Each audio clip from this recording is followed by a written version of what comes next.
There's a great quote on your wall: strive for perfection in everything you do. Take the best that exists and make it better. When it does not exist, design it. Sir Henry Royce. Love that. How do you enforce such a philosophy across the whole company? With how many are you now? 100? Yeah, we've got to be over 100 people, and then when you Yeah. add in sort of people doing contract or offsite, it's more than that. So it can be a challenge. I mean, there's no doubt that scaling a business is a challenge, because typically you kind of set up to scale to a certain size with the existing management structures that you've got, and then you realise, well, actually, if you want to scale some more, if you want to take on more complex programs of work with clients, you need to work out how to scale, and sometimes that can be as much experience and judgment as it is luck. These things. We may have never had 40 people working on a project before. We may have had 25, and it seems like, well, that's just 15 more people. No, it's not just 15 more people. It's actually 60% more management required, because you've got so much more resourcing, not just people, but in terms of time.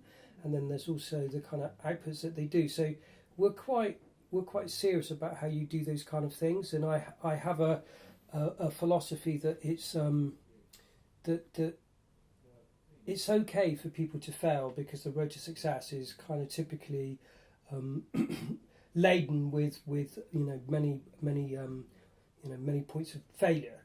So you don't judge it in the micro. You have to look at the kind of overall journey.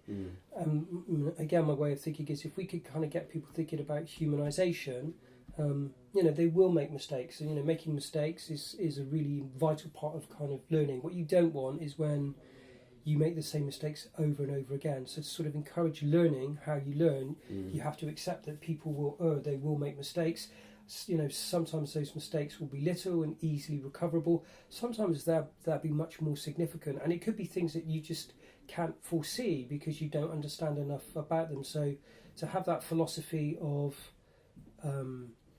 embracing the potential that humans can do to kind of solve problems, but also the fact that we can be stumped by things, we can be confused by things. So, and having that openness with clients as well. So when they demand something that has never been done before, being honest with them and saying, look, this is going to be tricky, but we think it is doable, but we'll do it step by step, and we'll work through it with you collaboratively, step by step, rather than telling them it will be so.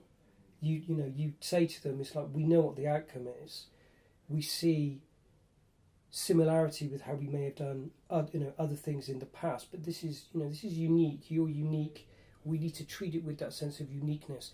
And going back to this idea of humanizing technology, that's kind of that's what I use to kind of guide the company. I mean, that's been our sort of philosophy since inception.